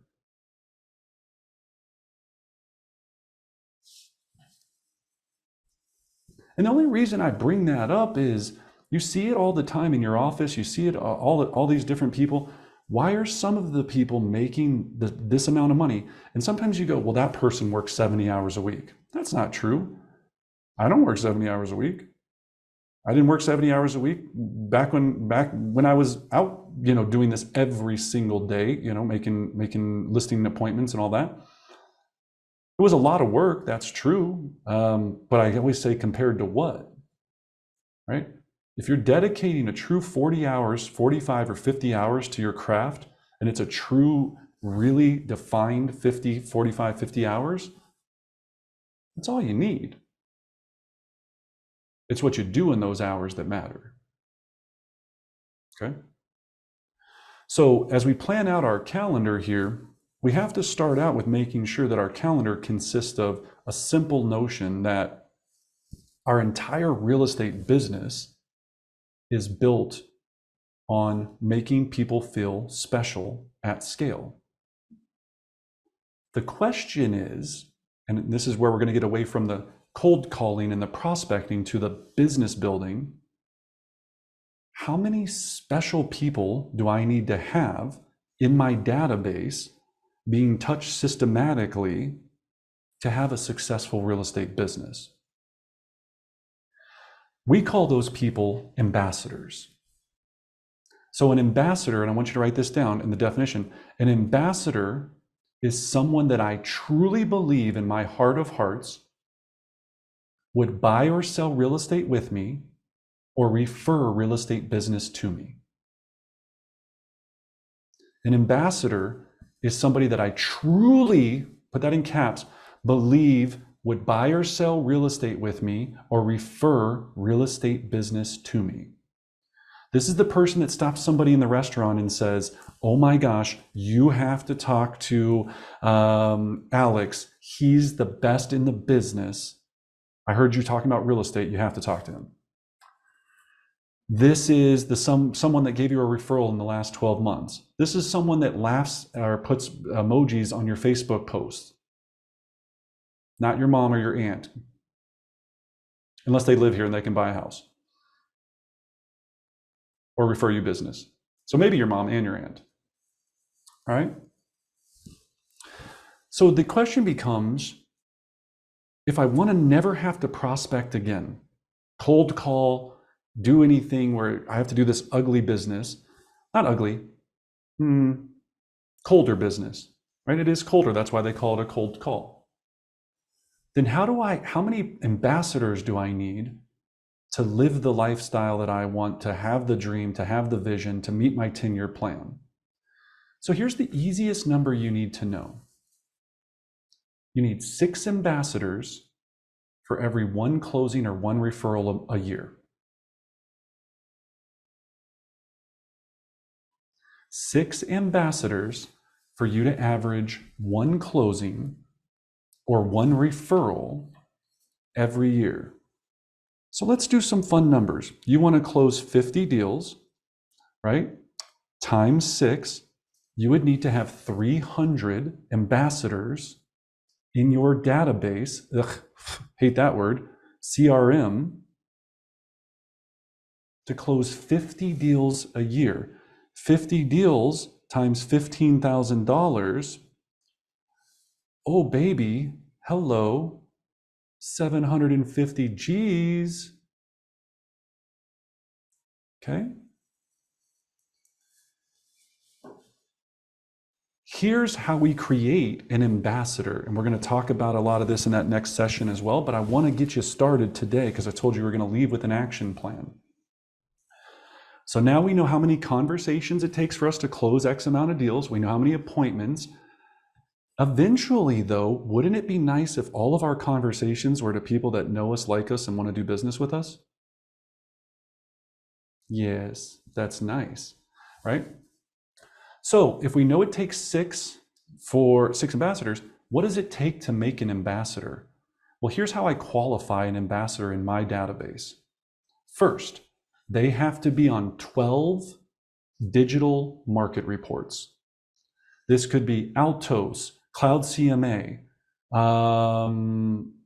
RE Colorado, from your MLS, Matrix. They have to be receiving market information every single month, 12 times a year, minimum. Okay. The next is they have to receive 12 mailers from me a year. 1 mailer a month, 12 times a year. And with your mailers, make it something fun. Don't make it about how I want to suck you dry for a real estate referral, right? I see all these agents all the time. It's like, hey, it's October. There's pumpkins. Give me a referral. You do it cuter, but it says basically the same thing. Don't you think they know the reason you're mailing them is because you want business? Let's not overcomplicate how dumb, like, come on. Like, they're not that dumb. You're doing this because you're staying in front of them. You're staying relevant. You're staying fun. You're staying cute. And you're also going, hi, remember me? I'm your realtor, homie. Hook me up when you think of anyone. That's what you're doing. 12 market reports, 12 direct mailers. They need to touch it. And I like things, again, I love cheese. The football calendars, anything that can sit around is my preference. If you can smack it on your wall, I've gone into so many properties where my beautiful shining head is on somebody's refrigerator. Nothing makes my heart twitter patter more than that, right? That is the dream. Cool. So now we're at 24 touches. Here's where it gets hard. 4 phone calls a year. 1 phone call every 90 days. But Brendan, what would I talk to them about every 90 days? Come next Wednesday, we're going to give you all of that. Okay? We're going to give you all of that.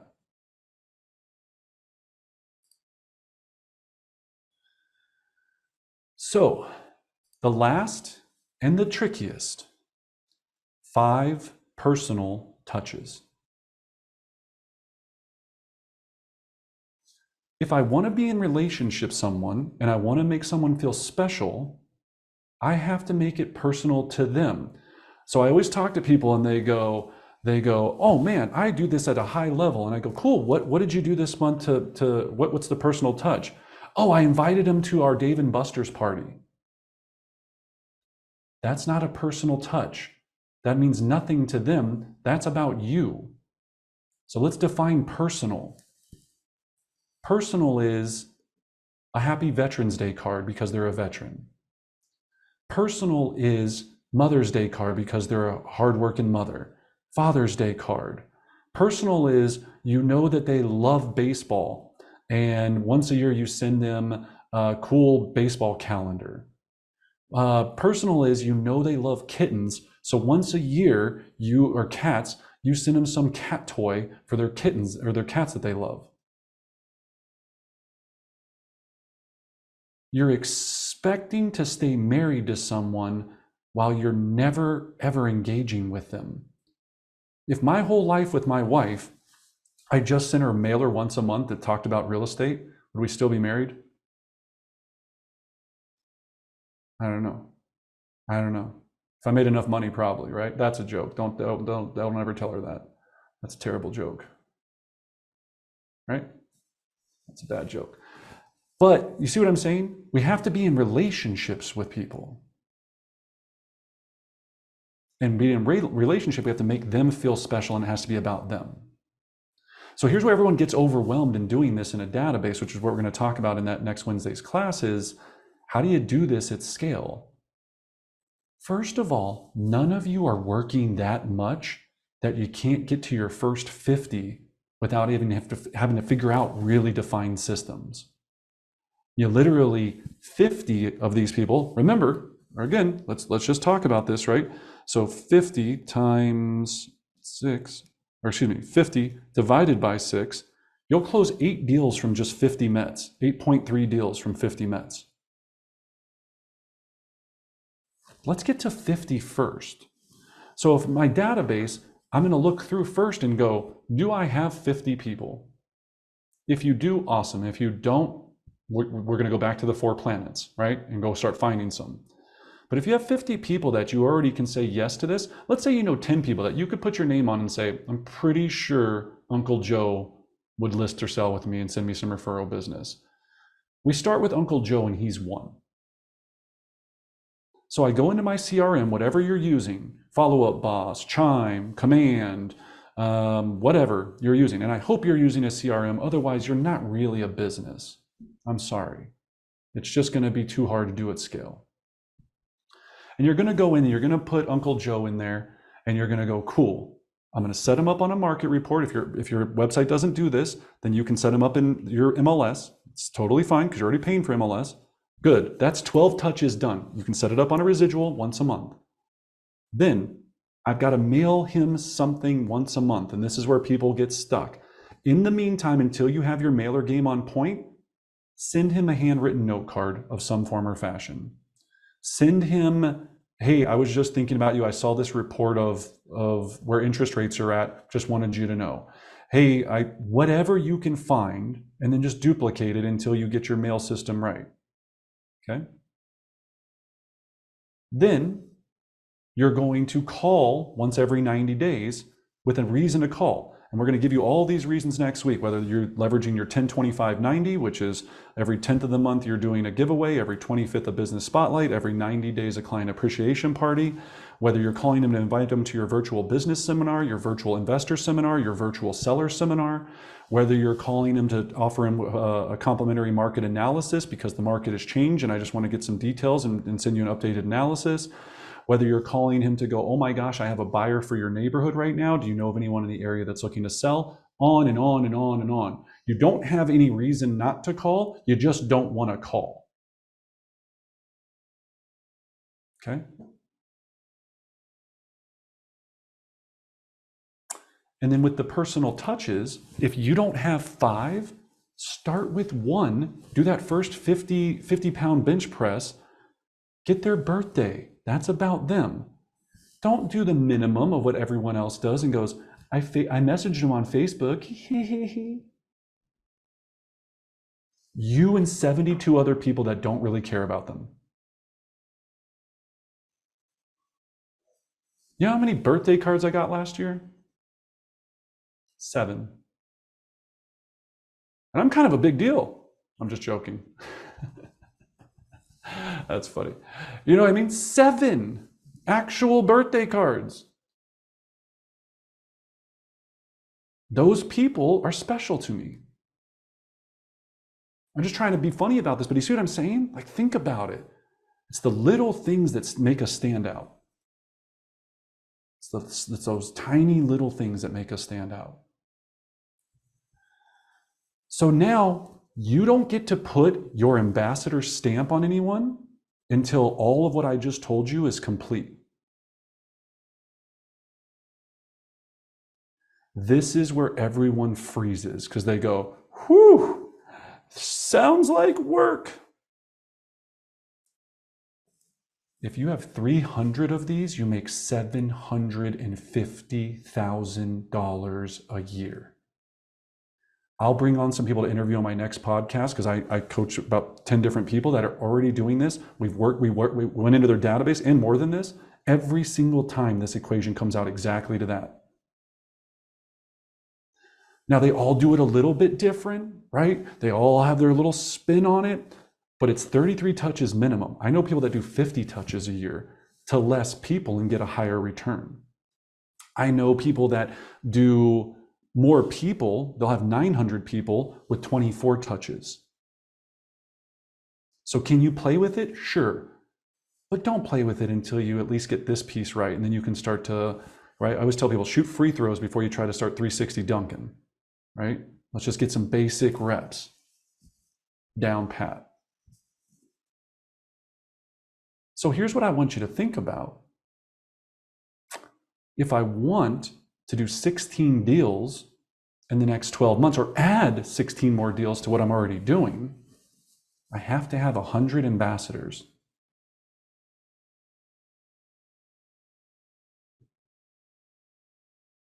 Wait, is that the right number? Now you got me confused. I'm pretty sure that's right. Yeah, that's right. Right? And then 16 deals times $15,000. Oh my gosh, I'm in the $250,000 club. I strip that down. I need to do 2 a week. I was going to say day. That would have been a lot. 2 ambassadors a week, and you're stupid rich.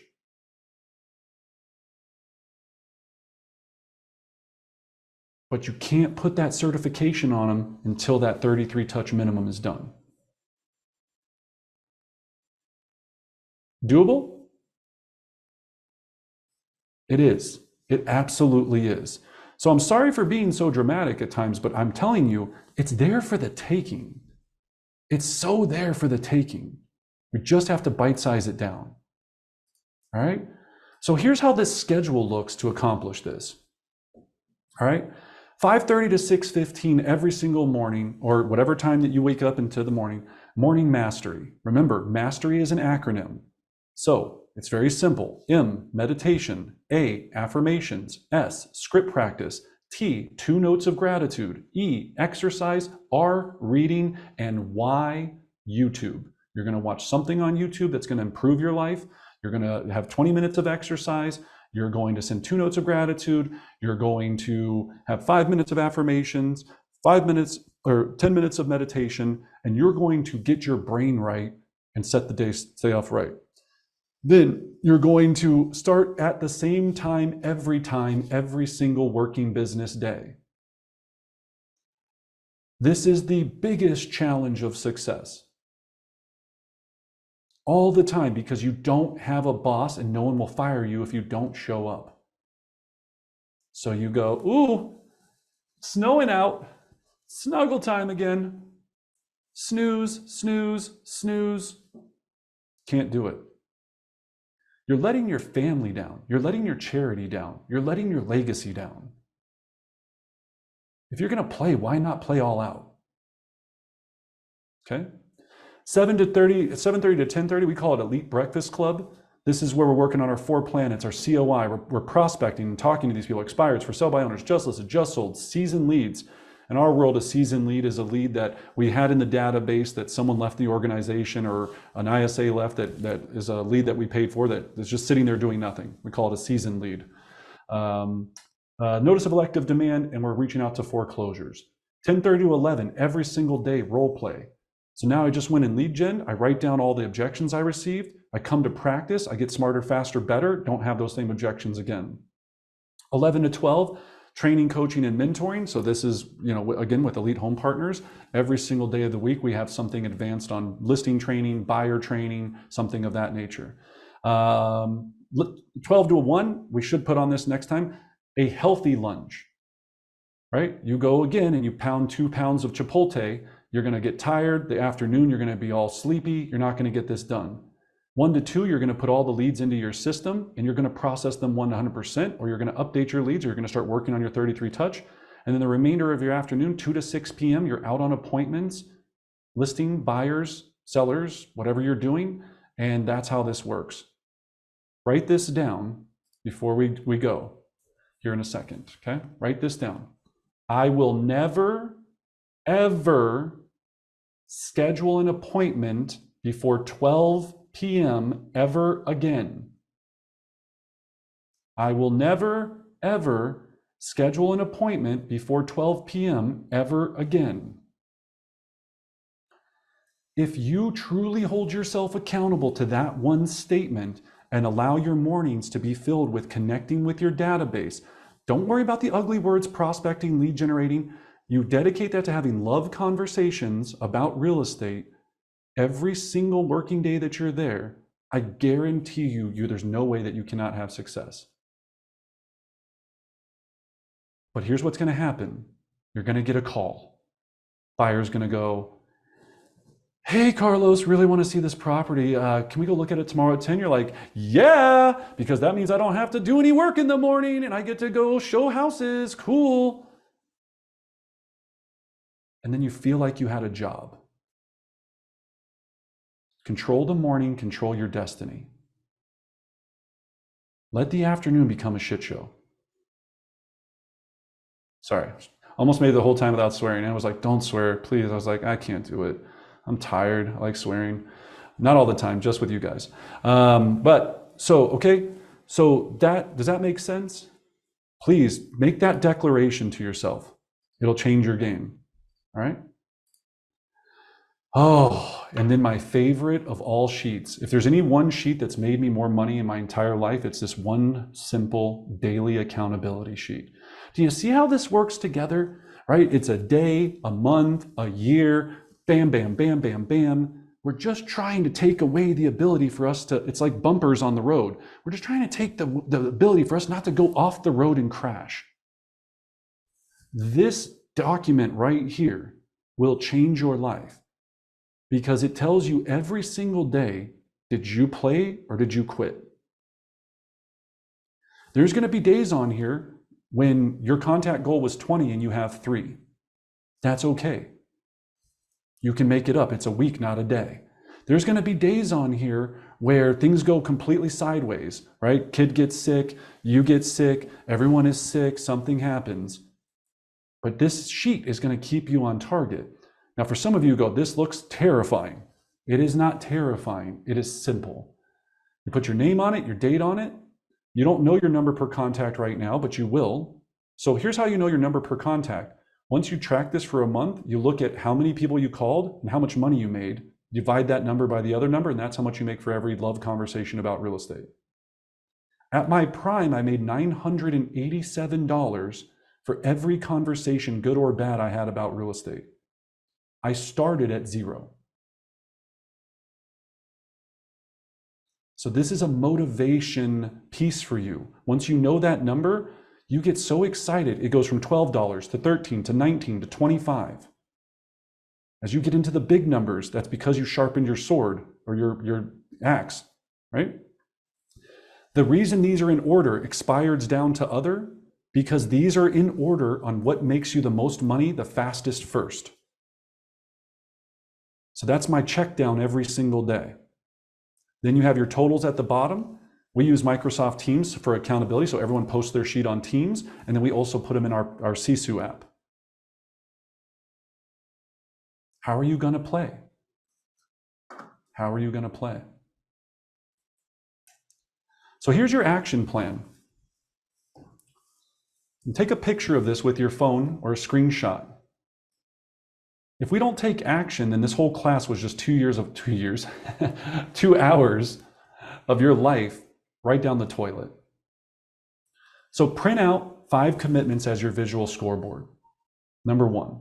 Number 2, fill in your goals. Number 3, print out the top producer schedule, tape it up at your workstation, time block it into your calendar. Number 4, there are 37 days left in 2022. Find 25 working business days. Take that sheet that we just put in the chat box, the daily accountability sheet, print out 25 of them.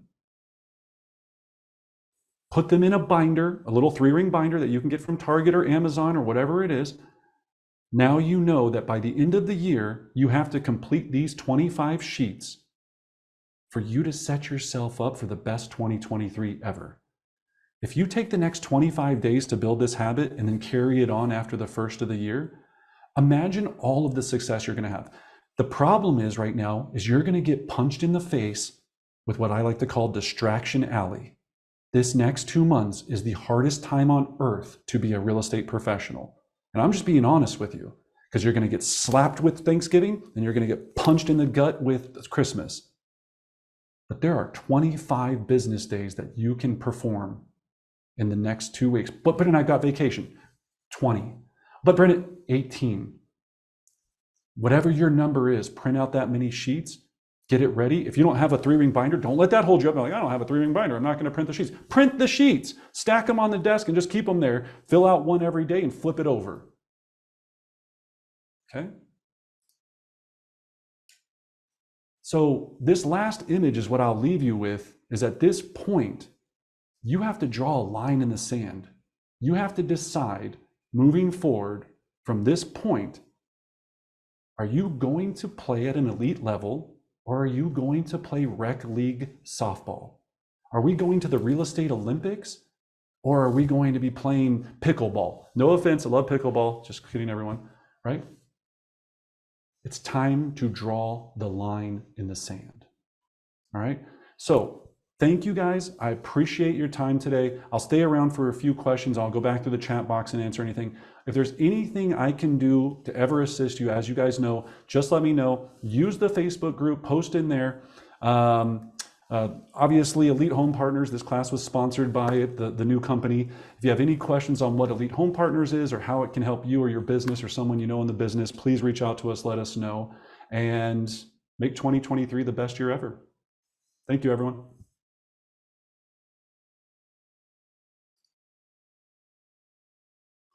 All right. Woo! It's a lot, right? Who feels like crying? It's kind of overwhelming, isn't it? Like it's a bit overwhelming at times. Does anybody feel like it's less scary now, or is it more scary? Or you just don't know? You're like, holy shoot, I don't know. I think it's less scary. Thank you. That's kind. Because At least we can hope for one. Yes, there's lots of opportunity coming. I think we just need to have a plan to get there. So thank you for class today. I really, really appreciate it. My pleasure. Yeah. That's the biggest piece. We got to have a plan, right? We have to have a plan. Yeah. Less scary. I'm glad.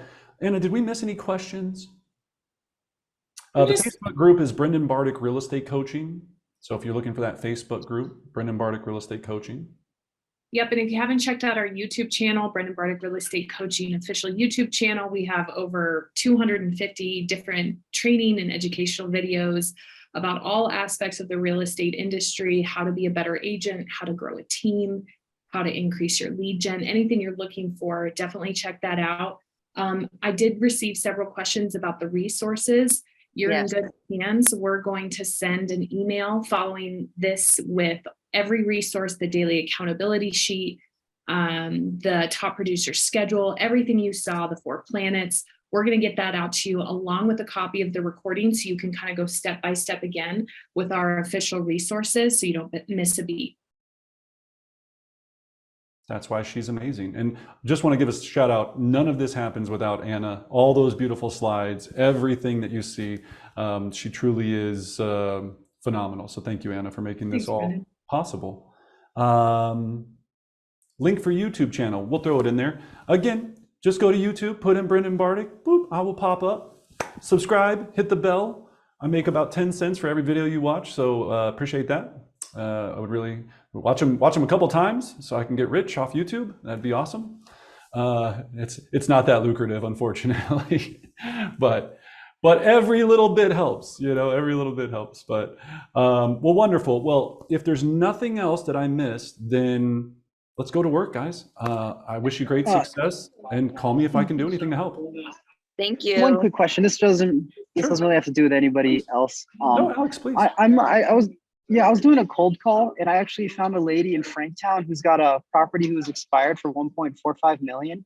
And I wanted to like invite her to that, you know, how we're all going there on Sunday. And I was just curious if there was like an ad for that property that I could send her to, you know, show her how we do things, like where I could find that.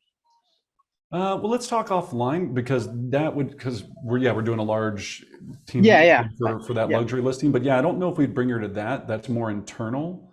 Okay. Yeah. Well, I'm glad I asked. No, yeah, good thing. But yeah, so where did you leave it with the person? She was actually at work. I took 15 minutes of her time, and she wanted to sell, and I was telling her about our innovative programs, and she took down my number, and she seemed genuinely interested. So. Okay, awesome. Well, you can take that sold in 65 text, that issue link, right? You know, the one we sent out the other day in the training. Take that sold in 65 link and text it to her. Okay. Yeah, okay. And just say, hey, I wanted you to see some more details on the most innovative real estate program. She'll review that sold in 65 play, and then just say, I'd love to come over and speak with you about how we can get your home sold. Okay, thank you. Yeah, sorry everybody else for making you listen. Sorry, to that. everyone. We're just doing live real-time coaching here. Well, cool. I'm gonna go. You guys are great. If there's anything else I can do, give me a call. Take care.